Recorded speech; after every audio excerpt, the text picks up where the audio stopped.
नमस्कार दोस्तों, ये हमारा सुप्रीम कोर्ट पर दूसरा लेक्चर है। इससे पहले पार्ट 1 ऑलरेडी बन चुका है, जिसमें उनकी नियुक्ति और तरह तरह की बहुत सारी इंपॉर्टेंट बातें मैंने कर दी हैं। तो चलिए, अब पुराने लेक्चर के बारे में मैं यहाँ पे कुछ भी डिस्कस नहीं करूँगा। उसको आपको देखना हो तो वो ऑलरेडी पड़ा हुआ है, आप देख सकते हैं वहाँ जा करके। चलिए शुरू करते दोस्तों इस लेक्चर को। देखिए दोस्तों, सुप्रीम कोर्ट में जब भी चीफ जस्टिस ऑफ इंडिया अपने पद पर नहीं होते हैं, किसी भी वजह से वो नहीं हो सकते हैं। भाई हो सकता है उनकी मृत्यु हो गई हो आकस्मिक रूप से, भाई हो सकता है वो बीमार पड़ गए हो सकता है उन्होंने इस्तीफा दे दिया हो। तीन चीज़ें हो सकती हैं। हो सकता है अपना पद, मतलब किसी तरह से अगर चीफ जस्टिस ऑफ इंडिया का पद खाली हो जाए तो इस पद पर किसी न किसी को तो कार्यवाहक मुख्य न्यायाधीश बनाना होगा। तो क्या इसका प्रावधान है हमारे संविधान में किसी को बनाने का? तो बिल्कुल है। आर्टिकल 126 के अनुसार राष्ट्रपति, देखिए सीजेआई को नियुक्त तो राष्ट्रपति ही करेंगे, इसमें नो डाउट। अब चाहे वो बिल्कुल मुख्य न्यायाधीश स्वयं हो या फिर उनकी जगह पर कोई कार्यवाहक ही क्यों ना हो। कार्यवाहक है तो क्या हो गया, है तो चीफ जस्टिस ऑफ इंडिया ही, तो नियुक्त तो प्रेसिडेंट को ही करना पड़ेगा। और सबसे बड़ी बात देखिए दोस्तों, आपको मालूम होगा कि सुप्रीम कोर्ट में एक न्यायाधीश, मुख्य न्यायाधीश होते हैं चीफ जस्टिस ऑफ इंडिया, और उनके अलावा 30 न्यायाधीश होते हैं, यानी कि नॉर्मल जज होते हैं। ठीक है। हालांकि जो हमारा ओरिजिनल आर्टिकल है, देखिए ओरिजिनल संविधान में कभी आपसे पूछा जाए कि कितनी संख्या दी गई है, तो ओरिजिनल आर्टिकल जो सुप्रीम कोर्ट का है 124, उसमें साफ साफ लिखा है कि एक चीफ जस्टिस ऑफ इंडिया होंगे और 7 अन्य न्यायाधीश होंगे, है ना। लेकिन उसमें एक बात और लिखी गई है कि समय समय पर संसद द्वारा जजेस की संख्या में बढ़ोतरी हो सकती है। तो आज पहले 7 थे शुरुआत में, और यही आंकड़ा आज भी लिखा हुआ है संविधान में, उस आर्टिकल में। वहां पर 30 नहीं लिखा हुआ है दोस्तों, ये याद रखिए, आज भी 7 लिखा हुआ है। इसलिए जेल प्रेरी के में एक क्वेश्चन आया था कि ओरिजिनल कॉन्स्टिट्यूशन में कितने जजेस की संख्या दी गई है, तो हमेशा याद रखिएगा 1+7 लिखा गया। एक चीफ जस्टिस ऑफ इंडिया होगा और उसके अलावा अन्य 7 नए न्यायाधीश होंगे। चेंजेस की बात कही गई कि बढ़ोतरी कर सकते हैं, बढ़ोतरी करते करते आज हमारे पास 30 हो गए हैं, तो 30 अन्य न्यायाधीश हैं और ये एक है ना, लेकिन ओरिजिनल में 7 दिया हुआ है। ठीक है, ये तो आपने देख लिया दोस्तों, ये बात आपको क्लियर है। तो कहने का मतलब ये था कि प्रेसिडेंट ही नियुक्त करते हैं, है ना। तो अब बात है कि ये जो 30 जजेस हैं, मान लो भैया चीफ जस्टिस ऑफ इंडिया 1+30 का मामला है ना, तो अब ये तो भैया हो सकता है इन्होंने इस्तीफा दे दिया, हो सकता है बीमार पड़ गए, मृत्यु हो गई, कुछ भी हो, तो ये पद तो खाली है। अब इनमें से किसी एक को चुनना है, तो अब किसे चुना जाएगा?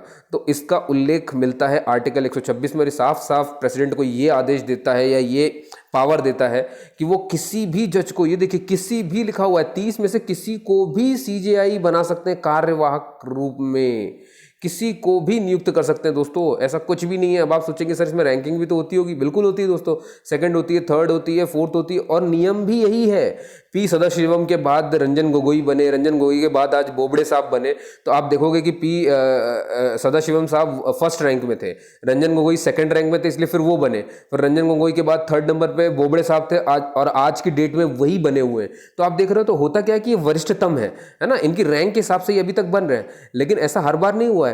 मैंने आपको बताया था सन 1973 और 1977, ये 2 सन ऐसे दोस्तों जिसमें हमने की इस वरिष्ठता के क्या कहते हैं प्रथा को तोड़ दिया था। 1973 में हमने जिसको चीफ जस्टिस ऑफ इंडिया बनाया वो थे अजीत नाथ रे, और वो रैंकिंग में कौन से थे? 5वें थे दोस्तों। सोचिए जरा, दूसरे को नेग्लेक्ट कर दिया, तीसरे को नेग्लेक्ट कर दिया, चौथे को नेग्लेक्ट कर दिया, और सीधे 5वें नंबर पे अजीत नाथ रे थे, उनको चीफ जस्टिस ऑफ इंडिया बनाया गया। ये पहली बार हमने किया था 1973 में, है ना, क्रम तोड़ दिया था वरिष्ठतम का। और फिर हमने 1977 में फिर से ये काम किया, और इस बार हमने किसको बनाया था? हामिदुल्ला साहब को। ये मैंने पिछले लेक्चर में ऑलरेडी बताया हुआ दोस्तों, डिटेल में अगर आपको देखना हो तो आप उसे देख सकते जा करके। तो हामिदुल्ला साहब को जो है बनाया गया, और उनकी रैंक कौन सी थी? उनकी 3rd रैंक थी। तो मतलब उनके ऊपर एक और बंदा था 2nd रैंक का, उसको हटा दिया गया, मतलब उसको नेग्लेक्ट किया, अवॉइड करके इनको बनाया गया। तो हमने 2 बार ऐसा किया है। तो ऐसा क्यों कर पाए? कि इसके खिलाफ कोई केस दर्ज नहीं होना चाहिए ऐसे वजह? नहीं दोस्तों, केस दर्ज तब होता है जब इसके बारे में कोई नियम बना हो। जब आपने नियमों में ये लिख के रखा है कि किसी को भी, तो फिर कैसे केस दर्ज होगा? फिर तो राष्ट्रपति बिल्कुल बना सकते दोस्तों, है ना, ये होता है। तो वो प्रथा अलग चीज है कि क्या चल रहा है। जब कुछ नहीं होता तो लोग प्रथा बना लेते हैं, ये बात हमेशा ध्यान रखिए। ठीक है, चलिए, तो आपने देखा ना इसका, तो कार्यकारी मुख्य न्यायाधीश भी होते हैं, आर्टिकल 126 में होते हैं, और प्रेसिडेंट इसे नियुक्त करते हैं, और किसी को भी बना सकते हैं दोस्तों, है ना। जरूरी नहीं है कि वरिष्ठतम उस न्यायाधीश के उससे बनाया जाए। तो आपने एक न्यायाधीश देखा जो कि कार्यकारी मुख्य न्यायाधीश थे, लेकिन और भी तो 2 होते हैं दोस्तों, और इनके बारे में बहुत कम लोग को पता होता है। एक होते हैं तदर्थ न्यायाधीश, एडहॉक जज जिसे कहा जाता है इंग्लिश में, और एक होते हैं सेवानिवृत्त न्यायाधीश यानी रिटायर्ड जजेस। इनकी क्या कहानी है? दोनों अलग अलग आर्टिकल में पढ़े, पहले क्लियर कर लीजिए। एक है 127 में और एक है 128 में। अभी आपने जो पढ़ा ऊपर 126 था, उसमें कार्यवाहक मुख्य न्यायाधीश था। अब आप 27 पढ़ने वाले हैं और 28 पढ़ने वाले हैं। 27 में कौन दिया हुआ है? तदर्थ न्यायाधीश। 28 में कौन दिया हुआ है? सेवानिवृत्त न्यायाधीश। बिल्कुल ऐसे के ऐसे ही रट डालिए इन्हें, ये क्वेश्चन भी सिंपल सिंपल कभी ऐसे आ जाते हैं, पर ठीक है हम समझेंगे इस बात को। अब सर ये है कौन? ये एडहॉक जज क्या होता है? देखिए दोस्तों क्या होता है, सुप्रीम कोर्ट में अगर इसकी कार्रवाई चलनी है तो भाई ऐसा तो होना चाहिए ना कि कुछ मेंबर तो प्रेजेंट होनी चाहिए। भाई अगर 30 हैं तो 30 में से इतने तो हो कि कम से कम कार्रवाई चल पाए। भाई सुप्रीम कोर्ट की भी कार्रवाई है। अब देखिए ये कार्रवाई चलने के लिए मतलब कुछ ना कुछ नंबर तो चाहिए। अब वो कितने भी नंबर हो सकते हैं, कहने का मतलब ये गण पूर्ति होनी चाहिए तब तो मैं कार्रवाई करूं। मान लो गण पूर्ति हो ही नहीं, मान लो भैया 2 या 3 ही जज आए हैं। अब 2 या 3 जज आए तो क्या मैं कार्रवाई करा पाऊंगा उस दिन? नहीं करा पाऊंगा ना, गणपूर्ति नहीं है। तो क्या केस की सुनवाई होगी? बिल्कुल नहीं होगी दोस्तों। तो ऐसे में क्या होता है, मान लो कि अब अर्जेंट है मुझे भैया केस की सुनवाई करवानी है, गणपूर्ति है ही नहीं, तो ऐसे टाइम पर ऐसे मौके पर चीफ जस्टिस ऑफ इंडिया के पास ये पावर होता है आर्टिकल 127 के तहत कि वो प्रेसिडेंट के साथ परामर्श करके, है ना, हाई कोर्ट के ऐसे जजेस को सुप्रीम कोर्ट का जज सुप्रीम कोर्ट में जज बना सकते हैं जो योग्यता रखते हैं। और योग्यता के बारे में हमने पिछले लेक्चर में बात कर ली थी। क्या योग्यता है दोस्तों? मैंने बताया था ये आर्टिकल 124 में लिखा हुआ है। जो बंदा सुप्रीम कोर्ट का जज बनना चाहता है, पहली बात कि वो इंडियन होना चाहिए, दूसरी बात कि वो भैया किसी भी हाई कोर्ट में 5 साल तक जज के रूप में रहा हो, और अगर 5 साल तक जज के रूप में नहीं रहा है तो किसी भी हाई कोर्ट में या किसी भी न्यायालय में 10 साल तक उसने एडवोकेसी की हो, वकालत की हो, अधिवक्ता रहा हो, वकील रहा हो। ठीक है दोस्तों। और अगर ये भी नहीं है तो फिर तीसरा क्या था कि राष्ट्रपति की नज़र में अगर वो बहुत ही जानकार व्यक्ति है विधि का तो उसको भी बना सकते हैं सुप्रीम कोर्ट में कोई भी जज। तो ये सब उसकी योग्यताएं थी। ठीक है। तो मैंने क्या कहा कि जैसी गणपूर्ति नहीं होगी तो चीफ जस्टिस ऑफ इंडिया के पास ये पावर है कि प्रेसिडेंट के साथ वो परामर्श करें और हाई कोर्ट के ऐसे जजेस को जो है सुप्रीम कोर्ट में जज बना सकते हैं जो कि योग्यता रखते हैं सुप्रीम कोर्ट में जज बनने की। ये क्लियर हुआ है ना? ये इतनी बात ठीक है। अब एक चीज और ध्यान रखिए कि एडहॉक जजेस जो है ये सिर्फ हाई कोर्ट में होते हैं। ये एडहॉक जजेस जो होते हैं ये सुप्रीम कोर्ट में होते हैं, ये हाई कोर्ट में नहीं होते हैं। तो फिर हाई कोर्ट में कौन होते हैं? भाई हाई कोर्ट की भी तो कार्रवाई चलने के लिए गणपूर्ति पूरी होनी चाहिए। तो हाई कोर्ट में जब गणपूर्ति पूरी नहीं होती है तो उसके लिए जो जजेस नियुक्त किए जाते हैं उन्हें एडहॉक जजेस नहीं कहा जाता, उन्हें एडिशनल जज कहा जाता है ना। तो याद रखिए कि जब सुप्रीम कोर्ट में कमी पड़ेगी और जब उन्हें मतलब गणपूर्ति पूरी करनी होगी कि भाई कार्रवाई चल सके तो उनको कहते हैं एडहॉक जज, है ना। तो सुप्रीम कोर्ट में उन्हें एडहॉक जज कहा जाता है, लेकिन हाई कोर्ट में अगर गणपूर्ति नहीं है और भरना है आपको तो उन्हें कहा जाता है एडिशनल जज। तो याद रखिए एडिशनल जज सुप्रीम कोर्ट में नहीं होते, हाई कोर्ट में होते हैं, और एडहॉक जज सुप्रीम कोर्ट में होते हैं, हाई कोर्ट में नहीं होते हैं। ये बात क्लियर हो गई? काम वही है, गणपूर्ति करना उनका। ठीक है। अच्छा इसमें एक चीज ध्यान रखिए, आप नियुक्ति कौन कर रहा है? अब आपके दिमाग में कई सारे बंदे गलत क्या कर जाते हैं, उन्हें लगता है कि सर जज की नियुक्ति हो रही होगी सुप्रीम कोर्ट में तो राष्ट्रपति करते होंगे। साफ साफ देखिए दोस्तों, CJI प्रेसिडेंट के परामर्श पर हाई कोर्ट के ऐसे जजेस की योग्यता के हिसाब से नियुक्ति करते हैं। यानी कि इनकी याद रखिए एडहॉक जज हो चाहे ये वाले, दोनों ही देख लीजिए। आर्टिकल 127 में एडहॉक जज का है और आर्टिकल 128 में सेवानिवृत्त जज का है, रिटायर्ड जज का है ना। तो इन दोनों की ही नियुक्ति चीफ जस्टिस ऑफ इंडिया करते हैं और ये दोनों के दोनों ही तभी आते हैं जब गणपूर्ति नहीं होती है। तो आपने एक तो समझ लिया एडहॉक। अब रिटायर्ड वाला कैसा आता है भैया? ये वो लोग हैं दोस्तों जो रिटायर हो गए थे सुप्रीम कोर्ट से, हाई कोर्ट से, इनको वापस से भैया सुप्रीम कोर्ट में लेकर के आते हैं, है ना। इनको वापस से लेकर के आते हैं, ये रिटायर होते हैं, बस इतनी सी बात है। वही गणपूर्ति पूरी करने के लिए। और इनकी भी नियुक्ति कौन करेगा, है ना। इनको दोबारा से अगर अपॉइंट कर रहे हो आप तो इनकी नियुक्ति इस बार CJI करेगा। ठीक है। तो CJI नियुक्ति करता है तदर्थ न्यायाधीश की भी, यानी कि एडहॉक जजेस की भी गणपूर्ति के लिए, और सेवानिवृत्त न्यायाधीशों की भी गणपूर्ति के लिए। ठीक है दोस्तों। कार्यवाही के मुख्य न्यायाधीश किस में है? 126 में है। एडहॉक जज किस में है? 127 में है। और आपका सेवानिवृत्त न्यायाधीश किस में है? 128 में है। क्लियर हो गया दोस्तों आपको बात? बढ़िया।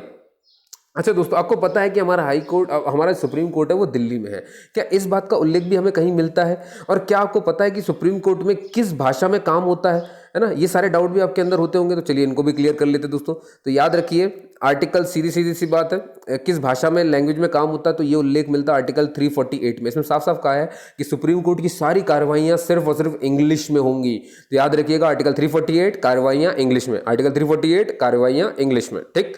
फिर आता है दोस्तों कि सुप्रीम कोर्ट दिल्ली में, क्या इस बात का भी उल्लेख किसी आर्टिकल में? बिल्कुल है, वो आर्टिकल 130 है। आर्टिकल 130 में साफ साफ लिखा है कि सुप्रीम कोर्ट दिल्ली में स्थित है।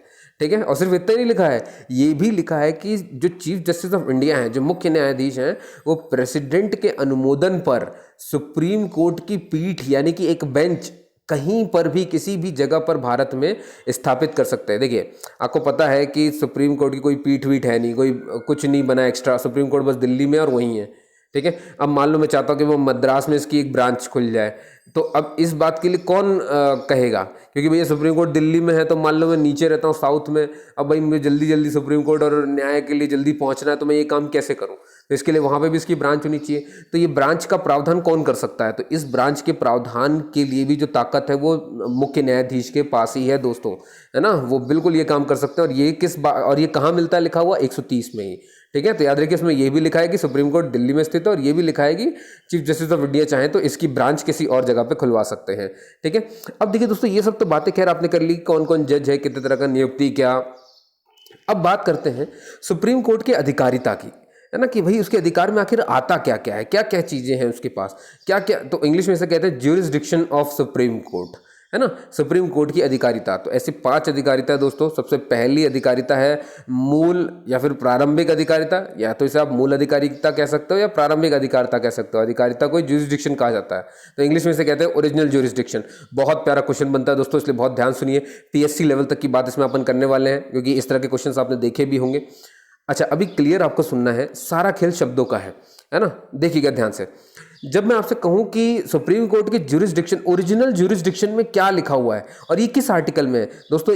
ओरिजिनल ज्यूरिसडिक्शन का उल्लेख आर्टिकल 131 में है। 130 में क्या था कि सुप्रीम कोर्ट दिल्ली में होगा, उसकी एक और ब्रांच खोलनी है तो वो कहीं और भी खोल सकते हैं, और ये कौन कर सकता है, सुप्रीम कोर्ट के मुख्य न्यायाधीश, है ना। इस बात का भी उल्लेख कहाँ मिलता है, 130 में। अब हम बात कर रहे हैं 131 में, और उसमें क्या लिखा हुआ है दोस्तों, सुप्रीम कोर्ट का पहला ज्यूरिसडिक्शन जिसे हम कहते हैं ओरिजिनल ज्यूरिसडिक्शन। 5 ज्यूरिसडिक्शन है उनके पास, उनमें से पहले की बात कर रहे हैं ओरिजिनल ज्यूरिसडिक्शन, हिंदी में मूल प्राधिकारिता, मूल अधिकारिता या फिर प्रारंभिक अधिकारिता। और इसका उल्लेख कहाँ है दोस्तों, किस आर्टिकल में, 131 में।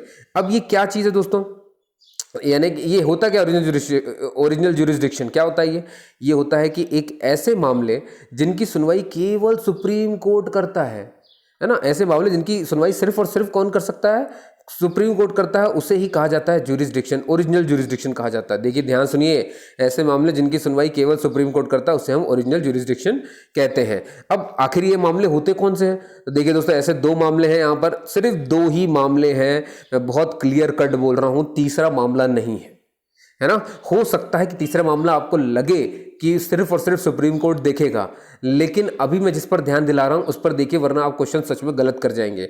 मैं फिर से रिपीट करता हूं, आपको हमेशा के लिए याद रखना, ओरिजिनल ज्यूरिसडिक्शन में जो बात लिखी है ये बात बिल्कुल सही है कि ऐसा लिखा है कि ऐसे मामले जिनकी सुनवाई केवल सुप्रीम कोर्ट करता है, और ओरिजिनल ज्यूरिसडिक्शन के हिसाब से वो सिर्फ 2 मामले हैं, जबकि इनसे ज्यादा भी हैं, लेकिन ओरिजिनल ज्यूरिसडिक्शन के हिसाब से सिर्फ और सिर्फ 2 मामले हैं। पहला मामला, या तो भारत सरकार की लड़ाई हो जाए राज्य सरकार से किसी मामले में, तब तो ये वाद कहां जाएगा, सुप्रीम कोर्ट जाएगा, ठीक है। मतलब इसकी सुनवाई सिर्फ और सिर्फ कौन कर सकता है, इसकी सुनवाई सिर्फ और सिर्फ कर सकता है सुप्रीम कोर्ट। भाई समझ गया ना, भारत सरकार राज्य सरकार के बीच में लड़ाई होगी तो कहां जाओगे, हाईकोर्ट थोड़ी ना जाओगे। हाईकोर्ट जाओगे तो जिस राज्य का वो हाईकोर्ट होगा वो उसी का पक्ष लेगा, भारत सरकार क्यों लेगा वो, क्लियर दोस्तों। और सुप्रीम कोर्ट ऐसा है कि वो किसी का पक्ष नहीं लेती है, वो भारत सरकार का भी नहीं लेती है, ये भी याद रखिए। अब भाई मान लीजिए कि 2 राज्य लड़ पड़े, कि भाई एक राज्य ये रहा, एक राज्य दूसरे राज्य से लड़ पड़े, तो बनी बात है इन दोनों के हाई कोर्ट तो जाओगे नहीं, तो आपको फिर से कहां जाना पड़ेगा, सुप्रीम कोर्ट जाना पड़ेगा। दोस्तों बस यही 2 लिखे हुए हैं ओरिजिनल ज्यूरिसडिक्शन में। लेकिन क्या आपको पता है दोस्तों, आर्टिकल 71 जिन्होंने पढ़ा होगा, मेरे से राष्ट्रपति पढ़ा होगा, उसमें साफ साफ लिखा है कि राष्ट्रपति चाहे उपराष्ट्रपति इनका चुनाव करवाता है आर्टिकल 324 में आने वाला इलेक्शन कमीशन, यानी कि चुनाव आयोग, ठीक है। और चुनाव आयोग जो भाई चुनाव आयोग इनका मालूम है ना आपको, इनका चुनाव आयोग इनका चुनाव करवाता है। और अगर इनके चुनाव में कोई भी धांधली होती है, कोई भी इशू होता है, कुछ भी करप्शन हो रहा है, तो इसके खिलाफ आप कहां जा सकते हो, सिर्फ और सिर्फ सुप्रीम कोर्ट जा सकते हो दोस्तों। लेकिन क्या ये मामला ओरिजिनल ज्यूरिसडिक्शन में गिना जाता है, नहीं, क्योंकि ओरिजिनल ज्यूरिसडिक्शन में सिर्फ 2 मामले गिने जाते हैं, और वो ये रहे, ये राष्ट्रपति और उपराष्ट्रपति के चुनाव में धांधली के मामले भले ही सुप्रीम कोर्ट ही देखेगा, लेकिन इस मामले को ओरिजिनल ज्यूरिसडिक्शन में नहीं गिना जाता है।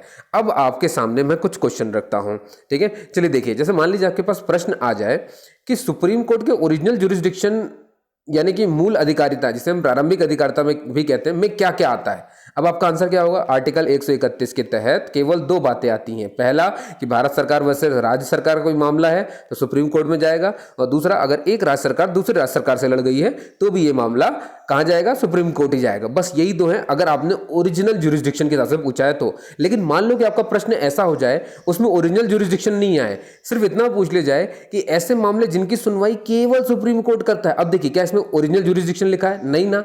इसका मतलब क्या है? अब देखिए, अब तो भाई ये तो बिल्कुल है कि भारत सरकार राज्य सरकार में धांधली होगी, भारत सरकार राज्य सरकार में लड़ाई होगी तो मामला सुप्रीम कोर्ट जाएगा। राज्य सरकार में एक राज्य सरकार की दूसरे राज्य सरकार से अगर लड़ाई होगी तो भी मामला सुप्रीम कोर्ट में जाएगा। लेकिन क्या अब ये भी सही हो गया कि अगर प्रेसिडेंट और वाइस प्रेसिडेंट के इलेक्शन में कोई इशू है, कोई धांधली है, तो ये भी मामला कहां जाएगा? सुप्रीम कोर्ट में। क्या अब ये तीनों पॉइंट सही है? ये तीनों बिल्कुल सही है, क्योंकि आपने यहाँ पे ओरिजिनल ज्यूरिसडिक्शन जैसे शब्द का उपयोग नहीं किया है। अगर आप ये करोगे तो मेरे आंसर सिर्फ ये दो रहेंगे, और अगर आप ये नहीं करोगे और उसके बाद मुझसे पूछोगे कि सुप्रीम कोर्ट किन मामलों में जांच कर सकता, तब तो मैं ये भी कहूंगा, ये भी कहूंगा और ये भी कहूंगा। लेकिन दोस्तों एक और चीज तो अपन ने पढ़ी थी, मौलिक अधिकार। मौलिक अधिकार का जब हमारे हनन होता है तो आर्टिकल 32 क्या मौलिक अधिकार का जब भी हनन होगा तो क्या आप सुप्रीम कोर्ट जाते हो, या फिर आप हाई कोर्ट जाते हो, या फिर हाई कोर्ट और सुप्रीम कोर्ट दोनों ही जाते हो? इसका क्या करेंगे दोस्तों? ये रहा वो क्वेश्चन जो मैंने बना के रखा है। मौलिक अधिकार उल्लंघन होने पर सुनवाई कौन करेगा? क्या केवल सुप्रीम कोर्ट, क्या केवल हाई कोर्ट, या फिर दोनों के दोनों, या फिर संविधान इस मामले पर मौन है? ये देखिए ऐसे क्वेश्चन आते हैं। अब आप कितना भी अच्छा पढ़ लो, आप ये क्वेश्चन कैसे करोगे जब आपके पास ये कॉन्सेप्ट्स नहीं होंगे जो मैं आपको बता रहा हूँ। ठीक है दोस्तों, तो इन कॉन्सेप्ट पर बहुत अच्छे से ध्यान दीजिए, आप समझ जाइए कि आपको समझ में आ गया क्या है। देखिए मौलिक अधिकार के बारे में आपको पता होना चाहिए क्योंकि मैंने ऑलरेडी पढ़ाया हुआ है। देखिए दोस्तों, जो मौलिक अधिकार जब इनका हनन होगा तो आर्टिकल 32 के तहत आप सुप्रीम कोर्ट जा सकते हैं, और आर्टिकल 226 के तहत आप हाई कोर्ट जा सकते हैं। मतलब आप दोनों ही जगह जा सकते हैं। ये बात क्लियर हो गई? याद रखिए, तो इसका आंसर सी है। ठीक है, ये याद रखिएगा हमेशा। तो पहला ज्यूरिसडिक्शन हमने देखा, ओरिजिनल ज्यूरिसडिक्शन। अब हम दूसरा ज्यूरिसडिक्शन देखते हैं, जिसे कहते हैं अपीलेट ज्यूरिसडिक्शन, यानी कि हिंदी में कहा जाता है अपीलीय अधिकारिता। अपील करना है, अपील यानी सुप्रीम कोर्ट में अपील आप किस किस मामले में से कर सकते हो, क्या क्या चीजें? तो तीन मामले दोस्तों जिसके लेकर के आप सुप्रीम कोर्ट जा सकती है। देखिए बहुत से सीख लीजिए इस बात को। पहला मामला क्या है? दीवानी मामले, यानी कि सिविल। अब ये कैसे होते हैं दोस्तों? जैसे मान लो कुछ अर्थ से जुड़ा हुआ मामला, अर्थ मतलब कि पैसे से जुड़ा हुआ मामला है भाई, चोरी चकारी दुनियादारी, बहुत बड़ा आपका रकम था, ये था, बिजनेस था, वो था, तो ये सारे मामले दीवानी में आते हैं। लेकिन अगर आपने खून खराबा, किडनैपिंग किए तो ये मामले दंडिक यानी कि आपराधिक मामले में आते हैं। मतलब आप पैसे जुड़े मामले में सुप्रीम कोर्ट में अपील कर सकते हो, दंड और फांसी, खून, इन सब के मामले में आप सुप्रीम कोर्ट जा सकते हो। तीसरा इंपॉर्टेंट है दोस्तों, संविधान की व्याख्या का। मान लीजिए किसी को दिक्कत है कि संविधान में ऐसे कोई चीज लिखी हुई है और उस बंदे ने उसकी व्याख्या की कि सर ये तो ऐसा था, ये तो ऐसा था और ये गलत हो रहा है मेरे साथ, समझ रहे हो ना? मतलब जब भी व्याख्या का मामला आएगा तब भी सिर्फ और सिर्फ किसके पास जाना है? सुप्रीम कोर्ट के ही पास जाना है, और कहीं आप जा नहीं सकते, क्योंकि संविधान की व्याख्या का जो अधिकार है, व्याख्या करने का अधिकार सिर्फ और सिर्फ किसे मिला हुआ है? सुप्रीम कोर्ट को मिला हुआ है। इस बात का ध्यान रखिएगा। ठीक है, तो मैंने क्या कहा आपसे? अपीलीय अधिकारिता आर्टिकल 132 में साफ साफ लिखा है, 3 मामलों के तहत आप जा सकते हैं, दीवानी, दांडिक यानी आपराधिक मामले, और संविधान की अगर व्याख्या वाला मामला है तो भी सुप्रीम कोर्ट में। ठीक है, अब इनमें से भी और डिटेल में आपको थोड़ा सा समझा देता हूं मैं मामले को। ठीक है, अब मान लो साहब कि आप दीवानी मामले जो हैं आपके, जैसे मान लो आपके पैसे वैसे चोरी हो गए, है ना, आपके पैसे चोरी हो गए। देखिए हायरार्की याद रखिए कोर्ट की। सबसे पहले आता है डिस्ट्रिक्ट कोर्ट, जिसे सेशन कोर्ट भी कहते हैं, सत्र न्यायालय भी कहते हैं। सबसे छोटा कोर्ट हो गया डिस्ट्रिक्ट कोर्ट, इसके ऊपर चले जाओगे तो आएगा हाई कोर्ट, और इसके ऊपर चले जाओगे तो आएगा आपके पास सुप्रीम कोर्ट। ये क्लियर हो गया दोस्तों, है ना? इनका ध्यान रखिएगा। अब मान लीजिए कि आपका जो मामला था वो चल रहा था, दीवानी वाला मामला हाई कोर्ट में चल रहा था। ठीक है, चोरी चकारी का मामला, लेकिन इन्होंने संतोषजनक आपको उत्तर नहीं दिया। जो भी इन्होंने निर्णय सुनाया वो आपको पसंद नहीं आया। अब इस निर्णय की सुनवाई आप कहाँ करवा सकते हो? सुप्रीम कोर्ट में करवा सकते हो। ठीक है, हाँ, लेकिन सुप्रीम कोर्ट ऐसे ही नहीं सुनवाई कर लेता है। आपको सुप्रीम कोर्ट से, हाई कोर्ट से आपको प्रमाण पत्र लेकर के जाना पड़ेगा। वो प्रमाण पत्र के बिहाफ में ही होगा। क्यों प्रमाण पत्र चाहिए दोस्तों? वरना ऐसे तो सुप्रीम कोर्ट में भीड़ लग जाएगी, और वहाँ सिर्फ 30-31 जज ही हैं दोस्तों, इतना काम कैसे कर पाएंगे? फिर तो मुख्य चीज़ों से वो हट जाएंगे, भटक जाएंगे जो उनका उद्देश्य है। इसलिए ऐसा नहीं होगा कि थप्पड़ मारा तो आप पहुँच गए बिल्कुल सुप्रीम कोर्ट, किसने मुझे थप्पड़ कैसे मार दिया, है ना? याद रखिए इस बात का भी। ठीक है, तो ऐसे मामले छोटे छोटे जो होते हैं इनको हाई कोर्ट तक ही सीमित रखा जाता है। ठीक है, चलिए, तो मैंने आपसे ये कहा कि अगर मान लीजिए हाई कोर्ट में आप हैं और आपका कोई चोरी चकारी वाला मामला था और आपको निर्णय जो मिला वो अच्छा नहीं था, तो आप इसके खिलाफ कहाँ जा सकते हैं? अब आपका ये दीवानी मामला आप सुप्रीम कोर्ट में कर सकते हैं। क्यों कर सकते थे? क्योंकि ये दीवानी मामला था। ठीक है दोस्तों, तो अब इसके लिए एक अलग से आर्टिकल बनाया गया, आर्टिकल 131, आर्टिकल 133। अगर हाई कोर्ट में दीवानी मामला था और उन्होंने जो निर्णय दिया वो अच्छा नहीं लगा, तो उस दीवानी मामले को लेकर के जब हाई कोर्ट से लेकर के जाते हैं सुप्रीम कोर्ट, तब आर्टिकल कहते हैं 133। किसके मामले में था? दीवानी के मामले में। दंडाधिकारी के मामले में भी ऐसे ही दोस्तों। मान लीजिए हाई कोर्ट में आपके पास दो बंदे थे, ए और बी, है ना। भैया ये ए को जो है क्या कहते हैं, हाई कोर्ट ने फांसी सुना दी क्योंकि इसने बी के किसी परिवार का हत्या की थी, तो हाई कोर्ट ने ए को फांसी सुना दी। अब ये फांसी को जो निर्णय मिला है, ये इसको अपील कहाँ कर सकता है? हाई कोर्ट में कर सकता है। तो समझ रहे ना, तो हाई कोर्ट से जब आप होकर के आओगे दीवानी मामले में या फिर आप दंड के मामले में, तो आपके आर्टिकल चेंज हो जाएंगे, है ना। तो जब आप दीवानी मामले में आते हैं हाई कोर्ट से सुप्रीम कोर्ट में याचिका करते हैं, तो वो 133 के तहत होगा। और अगर आप वही दंड के मामले में कि आपको जो दंड मिला आप उसके विरुद्ध हैं हाई कोर्ट के निर्णय के, तो अब आप इस हाई कोर्ट के निर्णय के विरुद्ध 134 के खिलाफ 134 के हिसाब से जाएंगे सुप्रीम कोर्ट। ठीक है दोस्तों, कहने का मतलब ये हुआ कि आपके हाई कोर्ट में दोनों मामले चल रहे हैं, दीवानी का भी और आपके दंड का भी। ठीक है, लेकिन अगर आप हाई कोर्ट से जो निर्णय मिला, चाहे दंड में मिला चाहे दीवानी मिला, दीवानी में अगर निर्णय मिला है तो आर्टिकल 133 के तहत सुप्रीम कोर्ट जा रहे हो। अगर दंड के मामले में आपको जो निर्णय मिला आप संतुष्ट नहीं हो, तो फिर आप आर्टिकल 134 के हिसाब से सुप्रीम कोर्ट में याचिका करने जा रहे हो। ये समझा रहा था। क्लियर दोस्तों? लेकिन दीवानी को तो छोड़ो, जब आप दंड के बारे में हाई कोर्ट के फैसले के खिलाफ सुप्रीम कोर्ट में याचिका दायर करते हैं 134 के हिसाब से, तो ऐसे ही नहीं कि बस दायर कर दी, आपको 2 कंडीशंस फॉलो करनी पड़ेंगी, है ना। 2 कंडीशन होनी चाहिए तभी ऐसा हो सकता है। वो 2 कंडीशन कौन सी? वरना दोस्तों ऐसे तो कोई भी ले जाएगा ना, उनके पास तो इतना काम है कि वैसे ही परेशान है। हमारे पास कितने सारे करोड़ पेंडिंग कोर्स पड़े हैं, है ना, सॉरी केसेस को पेंडिंग पड़े हुए हैं।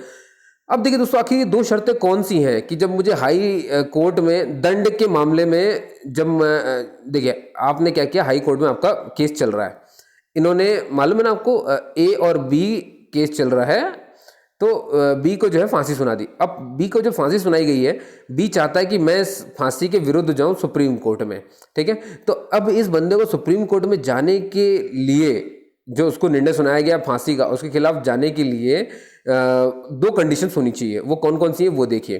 पहली कंडीशन तो ये कहती है कि अगर जो हमारा डिस्ट्रिक्ट न्यायालय है या सत्र न्यायालय है या सेशन कोर्ट है, मालूम है सबसे छोटा कोर्ट जो होता है डिस्ट्रिक्ट न्यायालय, भाई इनमें मान लीजिए कोई केस आया, भाई ए और बी को ले लीजिए, है ना, ए और बी, भाई बी ने केस दायर कर दिया ए के ऊपर कि ए ने है हत्या करके रखी है बी के किसी परिवार के मेंबर की, ये इनके पास आया, केस चल ही रहा था कि ऊपर हाई कोर्ट ने कहा कि लाओ ये केस हमको दो।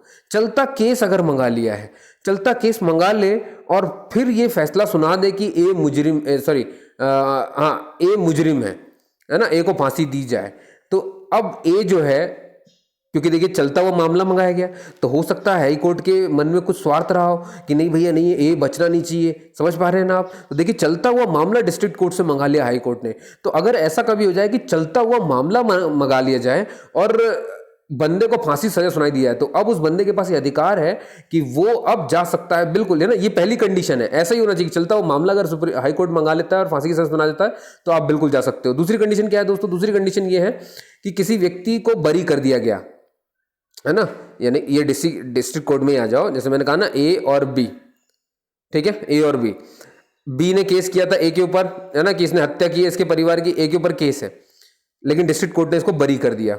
अब बी क्या बोलेगा? अरे यार ऐसे काम नहीं चलेगा, मैं जाऊंगा अब हाई कोर्ट। ठीक है, हाई कोर्ट में गए, ए के ऊपर मुकदमा चला और ए को फांसी सुना दी। ठीक है दोस्तों, अब ये लो भैया कि एक कोर्ट ने तो मना किया लेकिन एक ने तो फांसी सुना दी। अब यहां देखिए चलता हुआ मामला नहीं मंगाया गया है, यहां पर डिस्ट्रिक्ट कोर्ट ने अपना फैसला सुना दिया है और फिर उसके बाद उसे लेकर के गए और फिर हाई कोर्ट ने जो इंसान बरी था उसको फिर से फांसी सुना दी है। तो अब इस बंदे के पास फिर से अधिकार है कि ये फिर से जा सकता है सुप्रीम कोर्ट में याचिका दायर करने। ये बात क्लियर हुई दोस्तों, है ना। दोनों कंडीशन याद रखिएगा, एक में चलता हुआ केस मंगा लिया और फिर सुनाया, और एक में उसको बरी कर दिया था डिस्ट्रिक्ट कोर्ट ने, लेकिन जब उससे हाई कोर्ट में गया तो हाई कोर्ट ने उसे फांसी सुना दी। तो ऐसे मामले में जिसको फांसी सुनाई गई है वो बंदा सुप्रीम कोर्ट जा सकता है। ये बात क्लियर हुई दोस्तों, है ना। तो याद रखिएगा ये 2 मामले होते हैं, लेकिन ऐसे ही काम नहीं चलता दोस्तों, इन्हें ना प्रमाण पत्र देना पड़ता है। मैं आपको सब कुछ समझाऊंगा, अभी देखिए ध्यान से।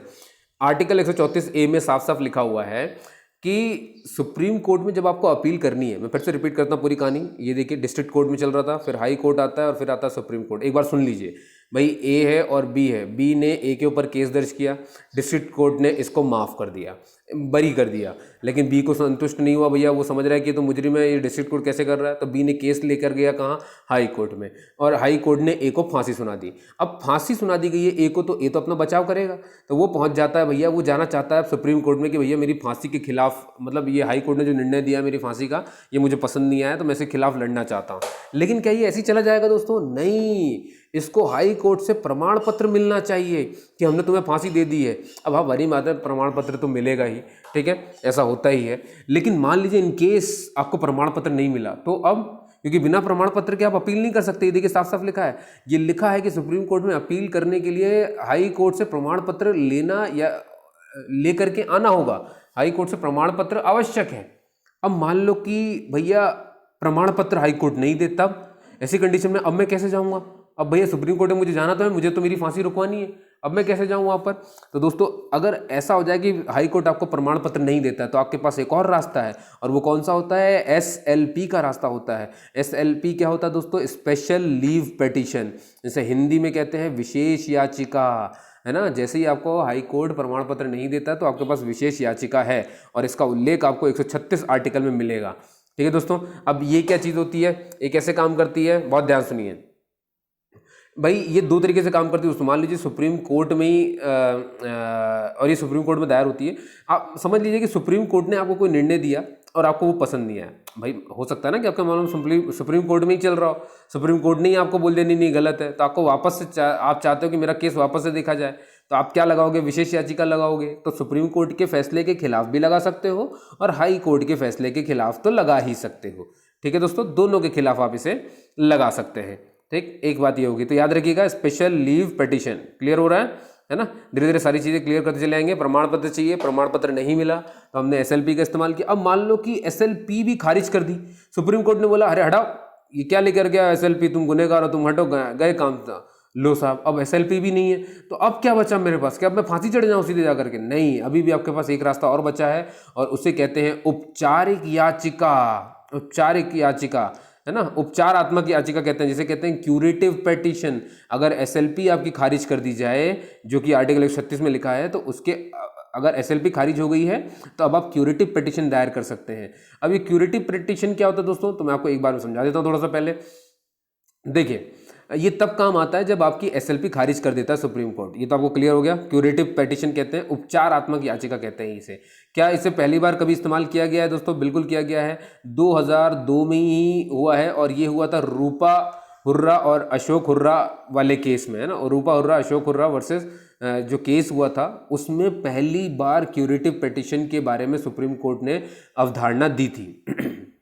देखिए दोस्तों, है ना, मतलब SLP भी इन्होंने दिया था, SLP इनकी खारिज कर दी गई थी, फिर इन दोनों ने भैया, फिर इनमें से किसी एक ने जो है क्यूरेटिव का इस्तेमाल किया, है ना, और अवधारणा इसी समय इन्होंने दी। तो पहले आपको बस याद रखना है किस केस में क्यूरेटिव पिटीशन की जो है सुप्रीम कोर्ट ने अवधारणा दी थी, तो वो था रूपा हुर्रा और अशोक हुर्रा वाला मामला। क्लियर है दोस्तों?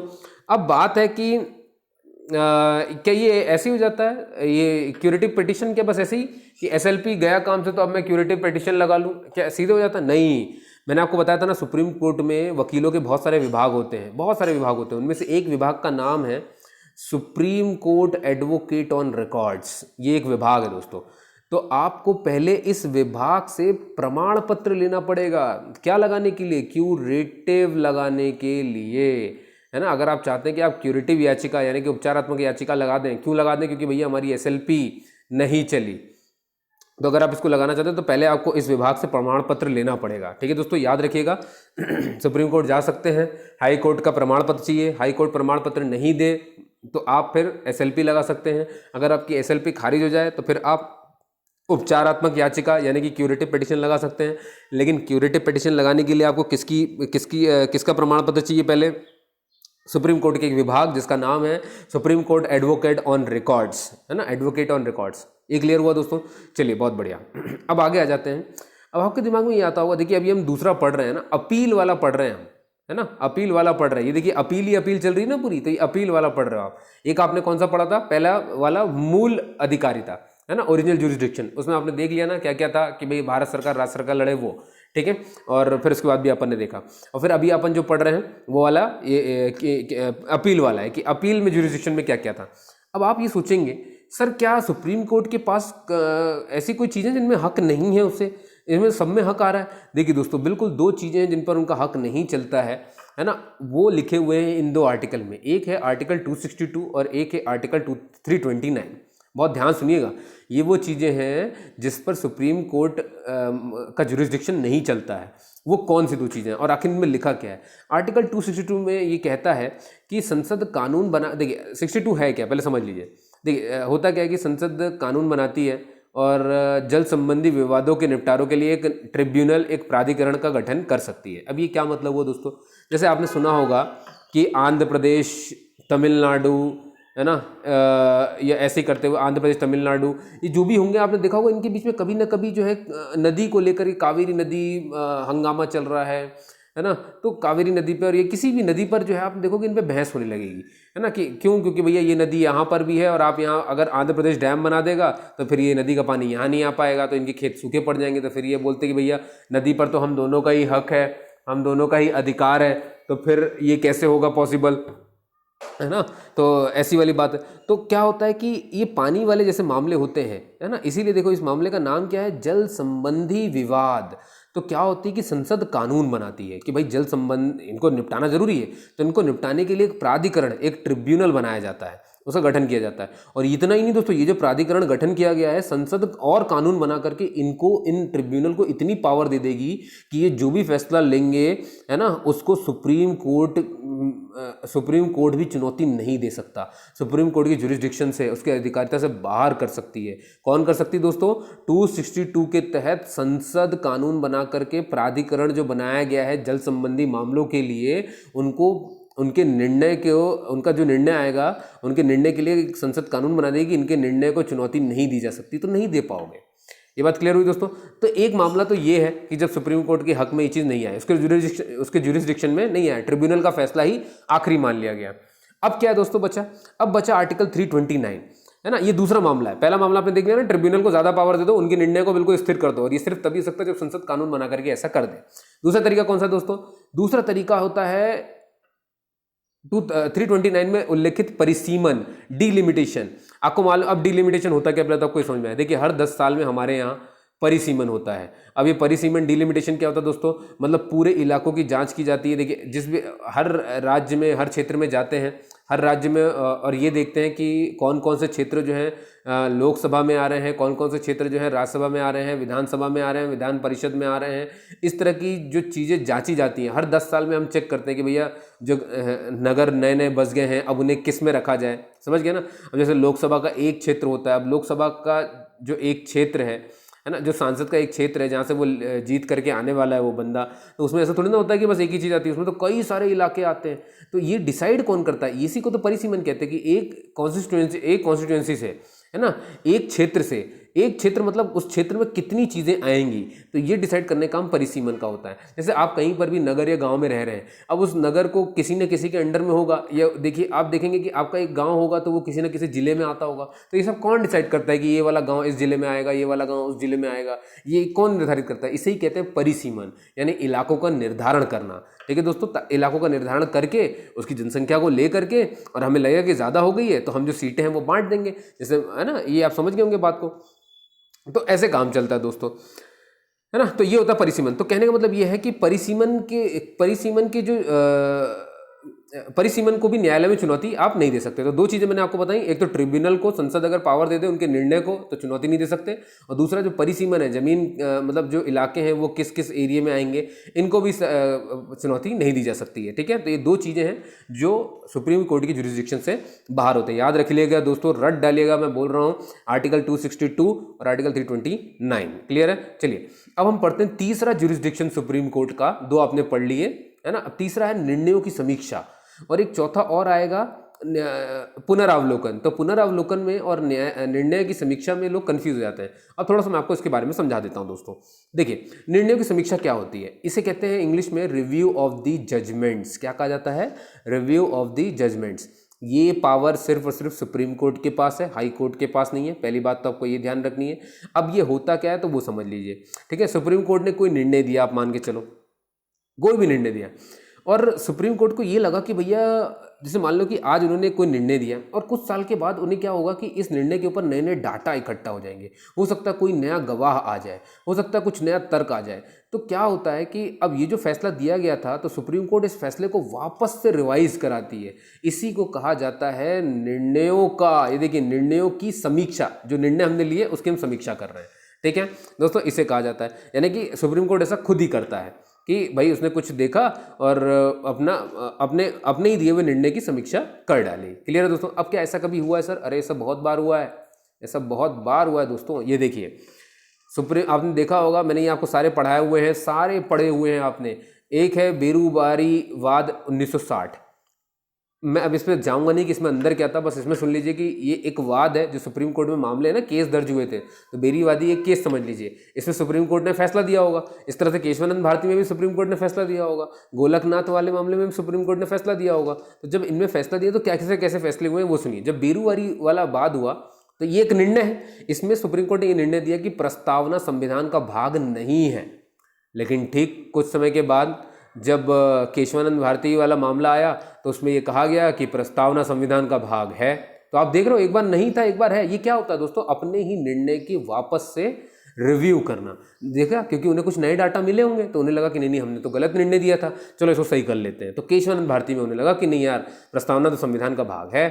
फिर आता है गोलकनाथ वाला मामला। गोलकनाथ वाले मामले में कह दिया भैया कि संसद जो है, संसद मालूम है ना, लोकसभा राज्यसभा, जहाँ पे हम बिल बनाते हैं, संशोधन करते हैं। तो ये गोलकनाथ वाले मामले में ये कह दिया सुप्रीम कोर्ट ने कि संसद को मौलिक अधिकारों में संशोधन करने का कोई अधिकार नहीं है। लेकिन फिर से केशवानंद भारती मामला उठा लो, इसमें फिर से यही बात कही गई कि संसद जो है किसी भी भाग में, किसी भी हिस्से में संविधान के संशोधन कर सकती है। हाँ, बस आधारभूत संरचना नष्ट नहीं होनी चाहिए, जो बेसिक स्ट्रक्चर है वो खत्म नहीं होना चाहिए। ठीक है दोस्तों, तो आप समझ पा रहे हैं ये सब क्या था दोस्तों? अपने निर्णय को वापस से ये रिव्यू कर रहे थे, है ना। इसीलिए निर्णयों का, इसे क्या कहा जाता है? रिव्यू करना कहा जाता है। क्लियर हुआ? चलिए, क्लियरिटी तो मैंने आपको बता दिया।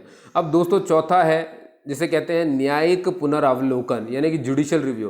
देखिए दोस्तों, इसको कंफ्यूज मत करिएगा। ये जो अभी आपने पहले पढ़ा, ये निर्णयों की समीक्षा थी। जो निर्णय दिया गया उसकी ही वापस से समीक्षा कर ली गई है। और यहाँ पर क्या हुआ है? यहाँ पर न्यायिक पुनरावलोकन है, जुडिशियल रिव्यू है ये। और ये याद रखिए, किसी आर्टिकल में उल्लेखित नहीं है, कहीं पर भी नहीं लिखा हुआ दोस्तों। तो फिर क्या है ये चीज़? कोई भी ऐसी विधि, इसमें होता क्या है? पुनरावलोकन किस चीज़ का किया जाता है? कोई भी ऐसी विधि जो संविधान का उल्लंघन करती है उसे सुप्रीम कोर्ट में चुनौती दी जा सकती है।